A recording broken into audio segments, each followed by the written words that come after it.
Okay. Hello everyone, welcome to my channel, Dental Dork. I have been putting off making this video for a very long time because it's a lot. I cannot tell you how many times I get questions about my mouth, and it is so hard to explain in one sentence. It's really just not possible. So this video is for all of you guys that have been asking me, what is this that you're doing? Why are you doing this? What are you fixing? What are you treating? How does it work? This is gonna have a brief summary of everything that, like, the process that I'm going through. Okay, so that I could stay on topic and not, like, you know, go down like a very deep road, because I jump down rabbit holes a lot. I actually created a outline so that I could try to stick to some sort of guidance, because otherwise this would end up being like, wow, we're about to find out how long it's going to be. Let's start off with the why. First, I learned about this dental treatment in a continuing education course about a year ago. While I was at the course, they were teaching us these things, and I began to identify a lot of the symptoms in myself. I was like, oh my gosh, I'm a patient that could actually benefit from what they're talking about. It was when I got home from the course and I did a little bit more at home study, and I really started to learn about all the benefits this thing could do for me. So that's when I decided, yes, this is something I'm totally wanting to invest myself in, because it's an investment. Reason number one that I decided to do this treatment is because I have a history of TMJ. I have popping and clicking. I was a clencher and a grinder. The edges of my teeth have been worn down, and I've always struggled with like headaches, and these muscles were sore. Nothing crazy. I might have got lockjaw like once. Okay, the second thing, signs of sleep apnea. OSA is also known as obstructive sleep apnea. I was sleeping with my mouth open almost every night and was definitely occasionally snoring.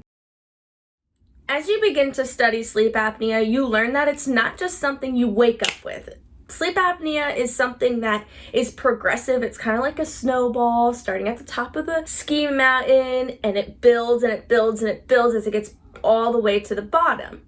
Well, you don't start out with a big snowball. You start out with one that fits in the size of your hand. And that's what I had. I had symptoms that fit in the size of my hand. But I don't want to see the end result of what that snowball would look like at the end of the mountain. The third thing is overall better health. I will elaborate in another video as to what exactly that is. But if you study sleep apnea, you study that there's a slew of health issues that come along with just not being able to breathe at night. You have high blood pressure, high cholesterol, your body organs start to kind of freak out. And it's kind of crazy how correcting your face affects your whole body. It was super important for me to know the third thing was that I will live longer, have a happier and a healthier life. So the fourth reason and the last one was kind of a bonus reason for doing the treatment. I knew once I finished treatment or going through treatment, you're changing what's called the midface, which is the space below your eyes and above your jaw. So what happens is you basically become more prominently developed in your cheeks and in your lips, and you have a more full face, and basically it prevents you from having like significant wrinkles. It makes you age more gracefully. You're basically a more beautiful person because it's filling in your face. And who honestly doesn't want to be more beautiful? Okay, so moving on to the what. What have I done and am doing, because I'm still in the middle of treatment. I tried starting this YouTube channel like before the very start of this because I wanted to document my whole process. I just was a little lax in getting it going, and life is busy, so excuse. So here I am in the middle of treatment, carrying on. The following steps I'm going to tell you is my treatment. I want to make it very clear that not everybody has the same steps and the same phases as there's lots of different avenues that you can take, treatment options. So if you're looking into doing this treatment, please consult your doctor and know that what I tell you guys on my channel is not necessarily what's going to happen for you. It could vary a little bit, or it could vary a lot. Moving on. Most important thing of this whole treatment are these big three things. The very first one is to accomplish nasal breathing. You never want to mouth breathe. One of the catchphrases, one of the courses I took was you should breathe through your mouth as often as you eat through your nose. Yeah. Moving on to number 2 of those big 3 things, your lips should always rest sealed. Number 3, the last one is also super important, and it has everything to do with tongue function and position. Your tongue should always rest on the roof of your mouth, and there's a right and a wrong way to swallow.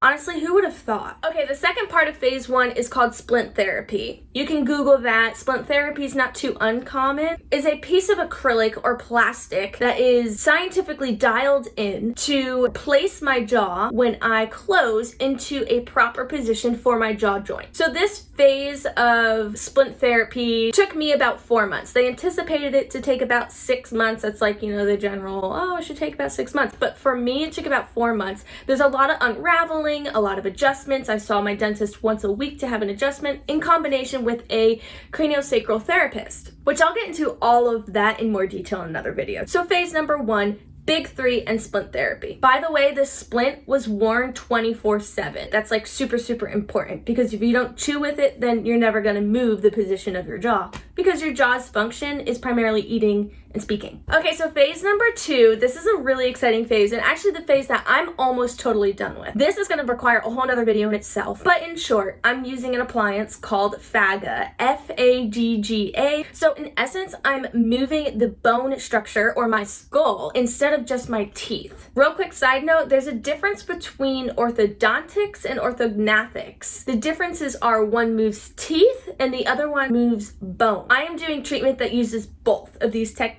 The best part of it is the orthognathic aspect. So basically, after I finished phase 1, my jaw joint in the splint was more forward. Before I had a splint, my bite was further back. So now I have a jaw that's way out here. How can you close and chew like this? Well, you can't.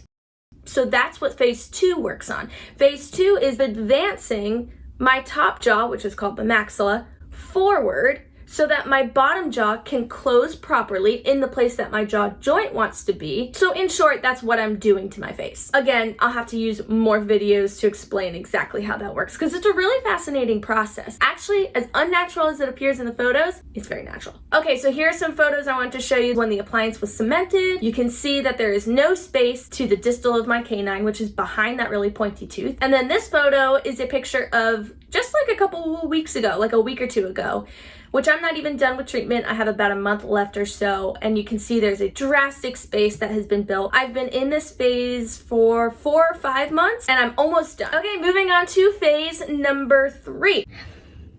Braces. I know. I have to go back into braces. This is technically going to be the 3rd time I've had braces. I had braces as a teenager. I then went into Invisalign in college because I had one tooth that tipped back in. So this will be my 3rd time in braces.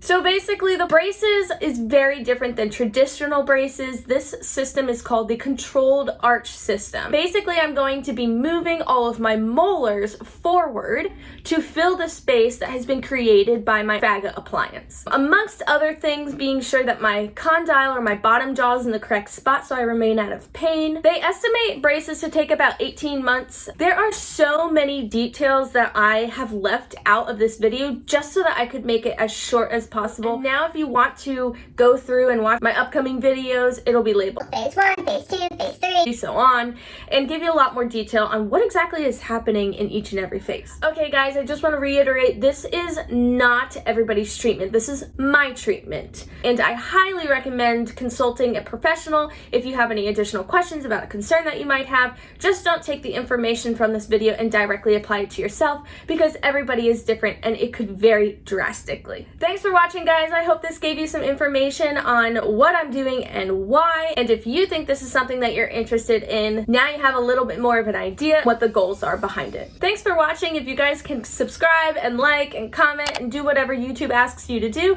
that would be super helpful to me as a new YouTuber. Thanks and have a great day guys.